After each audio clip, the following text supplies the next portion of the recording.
السلام عليكم ورحمة الله وبركاته. معاكم شديدي وحلقة جديدة من كورس البامبس. النهاردة إن شاء الله هنتكلم عن السنتريفجال بامب. بس قبل ما نخش في السنتريفجال بامب هنتكلم عن شوية definitions. أولها البريشر. البريشر هو القوة المؤثرة على وحدة المساحات. فالبي بيساوي الفورس على الاريا. ممكن يبقى وحدتها بار، ممكن يبقى وحدتها بي اس اي، ممكن وحدتها سكيل، ايا يكن. تمام. عندي الضغط اللي بيأثر على نقطة بيكون متساوي في جميع الاتجاهات. برضو لو أنا عندي سائل وعندي نقطتين في نفس المستوى الأفقي، طالما السائل ده ساكن وكونتينوس، فالضغط عند النقطتين بيكون متساوي. وكل ما انزل في باطن السائل الضغط بيزيد، لأن الضغط هو عبارة عن وزن عمود السائل، فكل ما انزل تحت أسفل في السائل فالضغط عندي بيزيد. بعد كده عندي حاجة اسمها جيج بريشر، عندي حاجة اسمها ابسوليوت بريشر، عندي حاجة اسمها اتموسفيريك بريشر. اتموسفيريك بريشر هو الضغط الجوي اللي احنا عايشين فيه.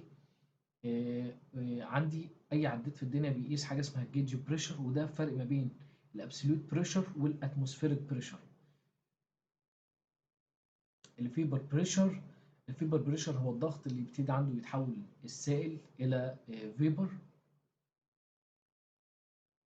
طبعا الفلوريت هي كمية السائل اللي بتعدي خلال مقطع معين في وحدة زمن معينة.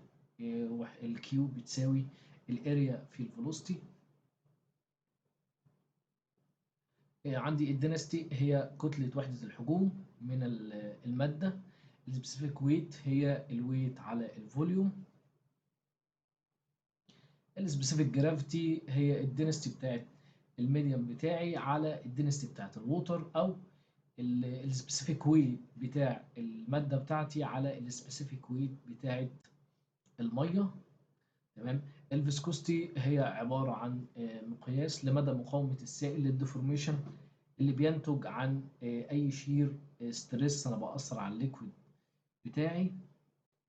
طبعا عندي الفيسكوستي بتاعت الليكويدز بتقل مع ارتفاع درجات الحرارة. تمام. الكمبريسيبيليتي هي مقياس لمدى تغير الفوليوم مع البريشرز.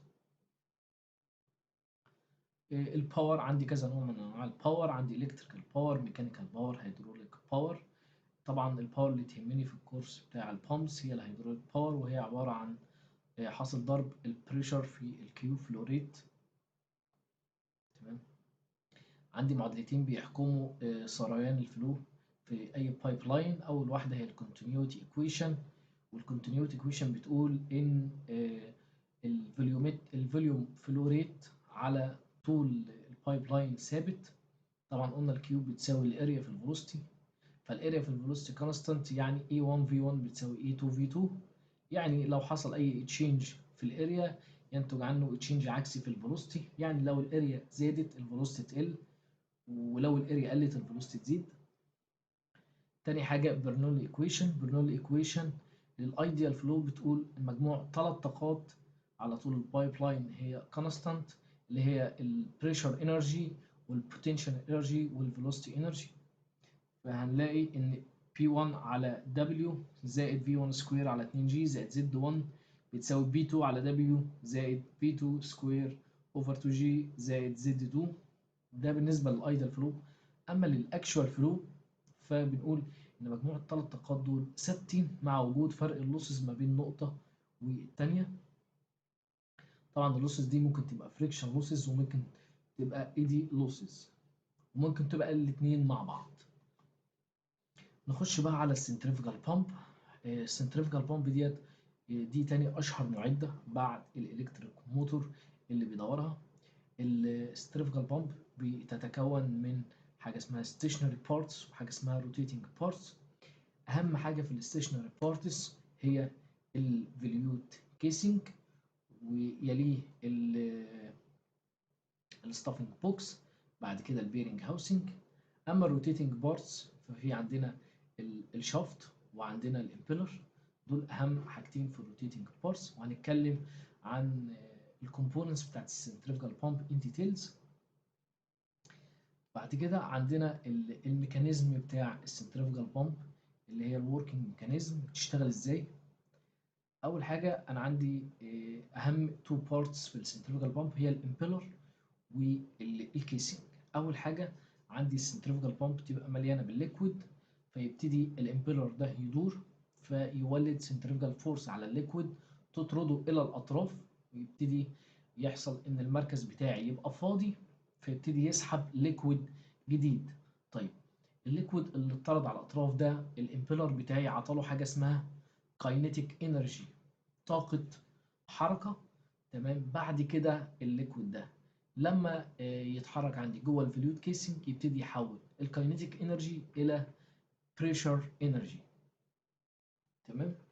ده عندي دي السكشن اي اللي بتبقى متوصله بالسكشن بايب، ودي ديسشارج نوزل بتبقى متوصله بالديسشارج بايب. تمام. عندي اهوت الامبيلر اول ما بيدور بيعمل جنريشن للسنتريفيجال فورس، دي بتطرد الليكويد اللي جوه البامب على الاطراف، فالمركز بتاع البامب بيبقى فاضي فيبتدي يسحب ليكويد جديد. طبعا الامبيلر هيديله كاينيتيك انرجي اللي هتتحول لبريشر انرجي جوه الفلويد كيسنج. كل طبعا ما السرعه بتاعت الامبيلر بتزيد كل ما الكاينيتيك انرجي اللي بيكتسبها الليكويد بتزيد. تمام. ده انيميشن بسيط، دي بارتكلز بتاعت الليكويد تكتسب كاينيتيك انرجي، بعد كده تتحرك جوه الفلويد كيسنج وتتحول الى بريشر انرجي.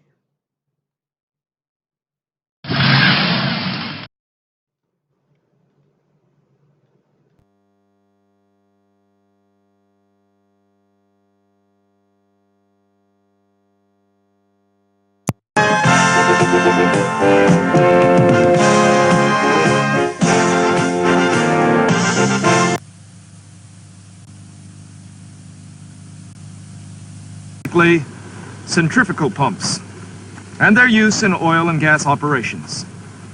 When you're pumping air, oil, water, or NGLs, all pumps operate on one common principle. They move something from one place to another.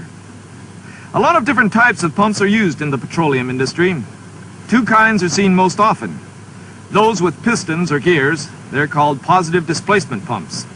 And those we'll talk about today, centrifugal pumps.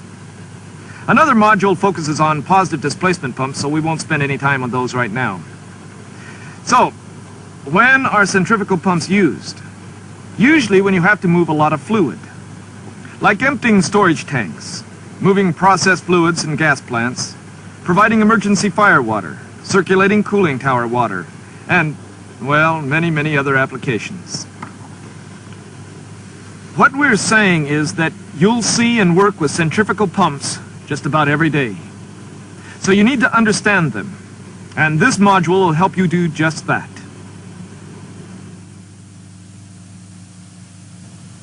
This is the first section of a 4-section module on centrifugal pump principles. This section introduces the various parts and operations of centrifugal pumps.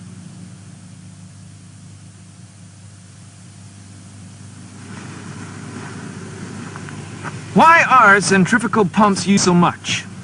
Because they're versatile, simple in construction, and relatively inexpensive to buy. They're also easier and less expensive to operate, maintain, and repair. But just what is a centrifugal pump? Let's start by looking at its primary components. When we break it down, we see that a centrifugal pump is actually quite simple, with only 6 main parts. These are the casing, the impeller, the shaft, the coupling, the bearings, and the seals, or packing. Let's look first at the casing. It's the biggest and most obvious part. Its main job is to house and protect the pump parts inside. It can be made from cast iron, steel, bronze, or even special materials if that's what the job calls for. This is the impeller. It's the part of the centrifugal pump that imparts energy to whatever fluid's being pumped. The impeller is tightly attached to the shaft and rotates at the shaft speed. Impellers can be made from different materials, most commonly cast iron. When corrosive fluids are being pumped, impellers are most often made of stainless steel, plastic, or some special material. This is the shaft. It's connected to a driver, which might be an electric motor, an engine, or a steam turbine. The shaft turns the impeller. Steel is the most common material for shafts. Let's stop. Here's the driver. There's the pump itself. What links them? This, the coupling. It connects or couples the driver to the pump. And it does so for a purpose, to transmit power from the drive shaft to the pump shaft. Although they might seem simple, couplings are as critical as all the other components. They've got to be strong enough to withstand sudden changes in the pump's load and also those times when the driver might stop. Now to bearings. They support the shaft and reduce friction as it rotates in the casing. They do even more. They control the forward and backward movement, the thrust of the shaft, as well as the shaft side-to-side or radial movement. That keeps the shaft from rubbing against the pump casing. Bearings can be here, in the pump casing on small process pumps, or separated in special housings on larger ones. Last are seals, or packing. They're used to stop or cut fluid leakage around the shaft.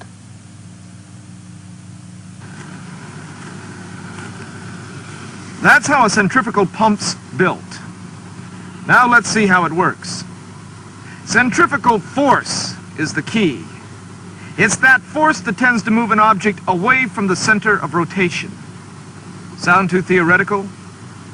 A common example will show that you already understand the principle.